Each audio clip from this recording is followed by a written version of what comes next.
বেলাতে চলে গেলেন ভাইয়ের বাড়ি বাড়িতে। এবার দরজাতে আওয়াজ দিচ্ছে, আবু দারদা ভাই বাড়িতে আছো? ওই টাইমে কিন্তু আবু দারদা বাড়িতে নেই, ওর স্ত্রী বাড়িতে আছেন। কে তুমি? তো বলছে ভাবি আমি সালমান, আমি সালমান এসেছি ভাইয়ের সাথে দেখা করার জন্য। বলছে তোমার ভাই তো না, এক্ষুনি আসনেওয়ালা আছে, কোথায় গেছে? তাই তুমি বসো। এবার বসিয়ে দিলেন। এবার বসা পর এই আমার ভাইয়েরা মায়েরা খেলারা দেখেন সুবহানাল্লাহ, সালমান আবু দারদার স্ত্রী মানে ভাবিকে বলছেন যে আজি ভাবি ব্যাপারটা কি কিছু বুঝতে পারি না, সহিহ হাদিস কোন গল্প নয়। বলছে কি রে ভাই? ওর ভাবি বলছেন যে আবু দারদার স্ত্রী, কি রে ভাই?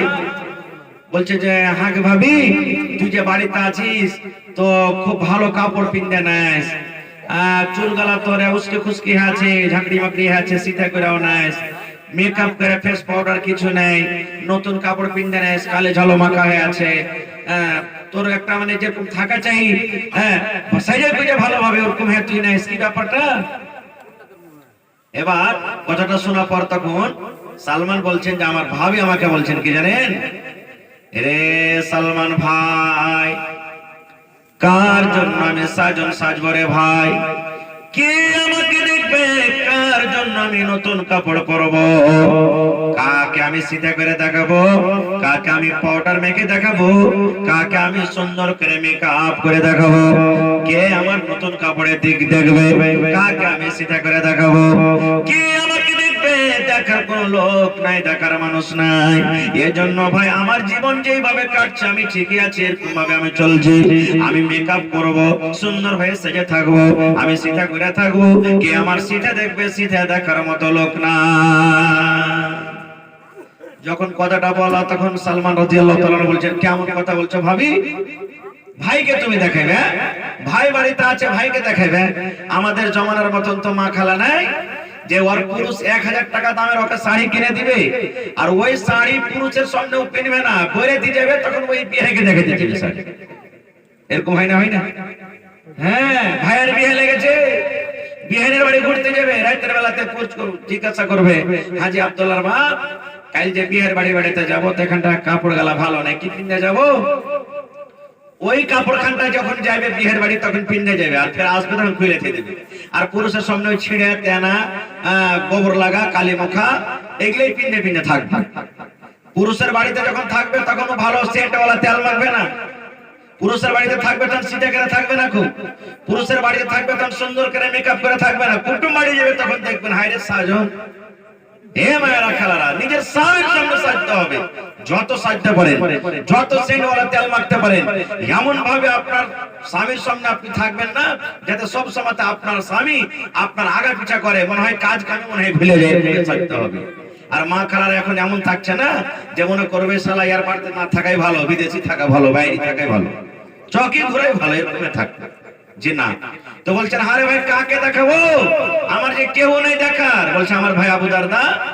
বলছে ওর কথা তুই বলিস না, দিনের বেলাতে তো রোজা করি ফুরসত নেই, সারা জীবন রোজাই করছো। 1 মাস তো আল্লাহ রোজা ফরজ করেছে, আরো 11 মাসের মধ্যে রোজাই বাদ দিয়ে নেবো, সব দিন রোজা চালিয়েছি। আর রাতের বেলাতে বলছে রাতের বেলাতে এসারে নামাজ পড়ে, তাহাজ্জুদের নামাজ কখন আসবে আমার পিছনে? রোজার হালতে বিবির কাছে যেতে হবে, যেতে পারবে না।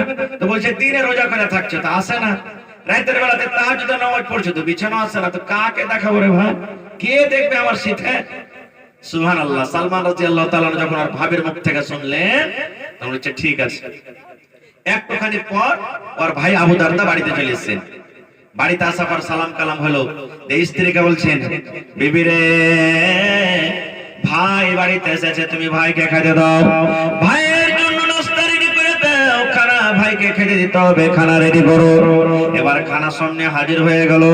এবারে সালমান রাদিয়াল্লাহু তাআলা আনহু আবু দারদা ভাইকে ডালছেন, ভাই রে আমি একাই খানা খাবো না, একাই আমি ছাতু খাবো না, একাই আমি মাংস খাবো না, একাই আমি ভাত রুটি কিছু খাবো না, যতক্ষণ পর্যন্ত তুমি আমার সাথে খাইতে না বসবে। তুমি আইসো আমার সাথে খাইতে বসো, তাহলে খাবো না, তো আমি খাবো না। এবার আবু দারদা রাদিয়াল্লাহু তাআলা আনহু বলছেন, ও সালমান ভাই, তুমি খানা খাও ভাই, তুমি খানা খাও, তুমি নাস্তা করো, আমি খাবো না, আমি খাবো না। এবারে সালমান বলছেন, কেন খাবে না? বলছেন, সালমান ভাই, আজকে আমি রোজার হালাতে আছি, আমি রোজার হালাতে আছি, রোজা করে আছি। আর রোজা করা মানুষ পানি পান করতে পাবে না, খানা খেতে পাবে না। রোজা করা মানুষ কোনো জিনিস খেতে পাবে না। এই জন্য ভাই তুমি খানা খেয়ে নাও, আমি তোমার পাঞ্জরে বসে থাকছি। আজকে আমি খানা খাবো না, আমি রোজার হালাত আছে, তুমি খানা খাও।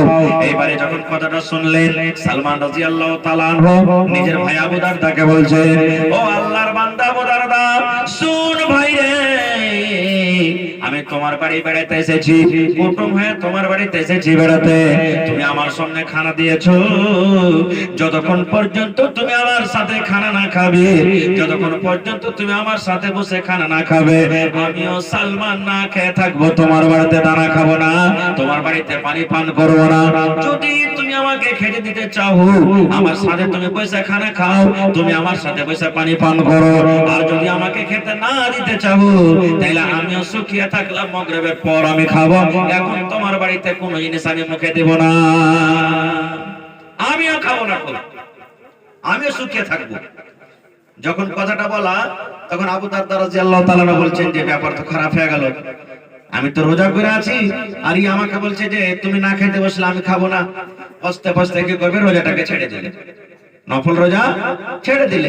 এবার খানা খাইলেন, খানা খাওয়ার পর গল্প স্বল্প যা হলো হলো, মাগরিব হলো, এশারের নামাজ হলো, এশারের নামাজের পর এবার আবু দারদা বলছেন ভাই সালমানকে ডেকে, ও ভাই সালমান, তোমার জন্য আমি এই রুমটাতে বিছানা লাগিয়ে দিলাম, তোমার জন্য এই ঘরে বিছানা লাগিয়ে দিলাম, তোমার জন্য এই বৈঠকে বিছানা লাগিয়ে দিলাম, তুমি আরাম করো ভাই, তুমি আরাম করো, তুমি ঘুমিয়ে যাও। এবারে সালমান বলছেন, ভাই আবু দারদা, আমি রুমের ভিতরে, ঘরের ভিতরে আরাম করব, আমি ঘুমিয়ে যাব, আর তুমি কোথায় যাবে আমাকে ছেড়ে বলো তো? বলছে সালমান, আমি চললাম মসজিদের ভিতরে, আমি চললাম মসজিদের ভিতরে, তাহাজ্জুদের নামাজে আমি চললাম, আমি নফল নামাজ পড়বো, তাহাজ্জুদের নামাজ পড়বো, আমি মসজিদের ভিতরে চলে গেলাম। এবারে যখন কথাটা বলা, সালমান রাদিয়াল্লাহু তাআলা আনহু ভাইয়ের হাত খানাকে ধরে টানতে টানতে টানতে টানতে একটা জোর করে ধাক্কা দিয়ে যে ঘরে তার স্ত্রী আছে সেই ঘরের ভিতরে ভরে দিলেন। আর ভরে দেওয়ার পর বাহির থেকে সেই খিড়কি বা জানলা বা জোয়ার যা ছিল লাগিয়ে দিয়ে বন্ধ করে দিলেন, ঘরের ভিতরে ঠেলে ভরে দিলেন।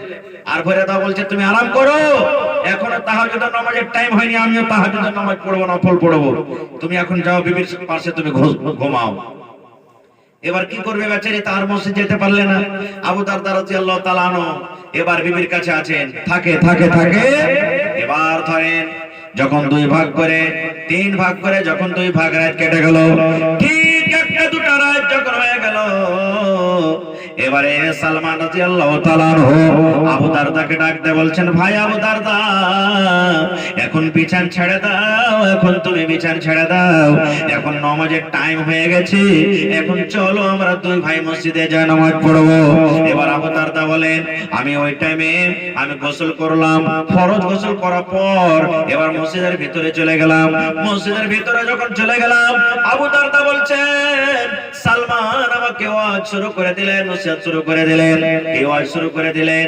সালমান বলছেন, ভাই আবু দারদা, তুমি আল্লাহর ইবাদত করো, আল্লাহর বান্দেগি করো, আল্লাহর তাসবিহ তাহলিল করো, আল্লাহর জিকির আজকার করো, মানা নাই, কিন্তু ভাই রে শোন, মেহমান যখন তোর বাড়িতে আসবে রে ভাই, মেহমানের সাথে মিষ্টি ভাবে দুটো কথা বলবি, বসে মেহমানের সাথে সময় দিবি, এটা হলো একটা ইবাদত। ও আবু দারদা ভাই শুনে নাও, তোমার বাড়িতে বাচ্চা আছে, বাচ্চারাকে আদর দিতে হবে, সময় দিতে হবে। তোমার বাড়িতে বিবি আছে, তোমার বিবির হকটা তোমাকে পুরো করতে হবে। আল্লাহ রাব্বুল আলামিন তোমাকে চোখ দান করেছেন, এই চোখের হক হলো তাকে আরাম দিতে হবে, রাতের বেলাতে ঘুমাইতে হবে। কিন্তু ভাই আবু দারদা, তুমি মেহমানের হককে মেরে, চোখের হককে মেরে, বাচ্চার হককে মেরে, বেবির হককে মেরে তুমি আল্লাহর হক আদায় করবে, এরকম ইবাদতে আল্লাহ তাবারক ওয়া তাআলা রাজি হবেন না, এরকম ইবাদত আল্লাহ তাবারক ওয়া তাআলার দরবারে কবুল হবে না। এইজন্য ভাই আবু দারদা, তোমার উপরে তোমার চোখের হক আছে, তোমার উপরে তোমার মেহমানের হক আছে, তোমার উপরে তোমার শরীরের হক আছে, তোমার উপরে তোমার বিবির হক আছে, তোমার উপরে তোমার আল্লাহর হক আছে। সব হককে পূর্ণ করো, আর না হলে সমস্ত হককে মেরে তুমি এক আল্লাহর হক পুরো করো। এরকম ইবাদতে আল্লাহ তাবারক ওয়া তাআলা রাজি হবেন না। নারে তাকবীর। যখন কথাটা বলা, ফজরের নামাজ টামাজ পড়া পর আবু দারদা বলছেন আমি নবীর কাছে চলে গেলাম, আর আমার রাতের বেলাতে যা যা ঘটনা হয়েছে সব বলে দিলাম। এবার রাসূল বলছেন সাদাকা সালমান, আবু দারদা সালমান তোমার সাথে রাইতে যা করেছে ঠিকই করেছে, তোমার পরে তোমার বিবির হক আছে। কেন আমি হাদিসটা শোনালাম? হে মুসলমান, এই জন্য আমি হাদিস শোনালাম রে ভাই। আল্লাহর নবীর সাহাবীরা কেমন ছিলেন যে ইবাদত এত বেশি বেশি করে করতেন, বন্দেগী এত বেশি বেশি করে করতেন, আল্লাহর ইবাদত এত বেশি বেশি করে করতেন যে আল্লাহ তাবারক ওয়া তাআলার নবী তাদেরকে মানা করতেন, নিষেধ করতেন যে এত ইবাদত তোমার চলবে না। আল্লাহ তাবারক ওয়া তাআলার হক আদায় করতে গিয়ে অন্যের হক তোমাকে মারতে হবে না, এত ইবাদত করতেন, বন্দেগী করতেন। আর আজকে রে যুবক, এই নওজওয়ান, আজকে আমরা কি করছি রে ভাই? একটু সাহাবায়ে কেরামের জীবন দেখেন আর আমরা নিজের জীবন দেখি। আল্লাহ রাসূল বলেছেন উম্মত রে, লা তাজুলু কদম ইবনে আদম হাত্তা ইসালা আন খামস, যেদিন কিয়ামত কায়েম হবে আল্লাহ রাসূল বলেছেন আদম সন্তানের মানে মানুষের এক কদম পা আগে বাড়বে না, এক কদম পিছে হটবে না, ডাহিন দিকে যেতে পারবে না, বাম দিকে পারবে না। আল্লাহ রাসূল বলেছেন যতক্ষণ পর্যন্ত মানুষ পাঁচটা সওয়ালের জবাব না দিতে পারবে, আল্লাহ মানুষকে কাঠ গড়াতে দাঁড় করাবেন। আল্লাহ বিচারের দিনে, যেদিন আল্লাহ বিচার করবেন, যেদিন আল্লাহ ফয়সালা করবেন, ওই ফয়সালার দিনে, বদলার দিনে আল্লাহর সামনে মানুষকে পাঁচখানা সওয়ালের জবাব দিতে হবে। আল্লাহর সামনে মানুষকে পাঁচখানা প্রশ্নের জবাব দিতে হবে। যতক্ষণ পর্যন্ত আল্লাহর সামনে মানুষ পাঁচখানা সওয়ালের জবাব না দিতে পারবে, ততক্ষণ মানুষ এক কদম পর্যন্ত না আগে, না পিছে, না ডান দিকে, না বাম দিকে মানুষ হটতে পারবে, হটার কোনো চান্স হবে না।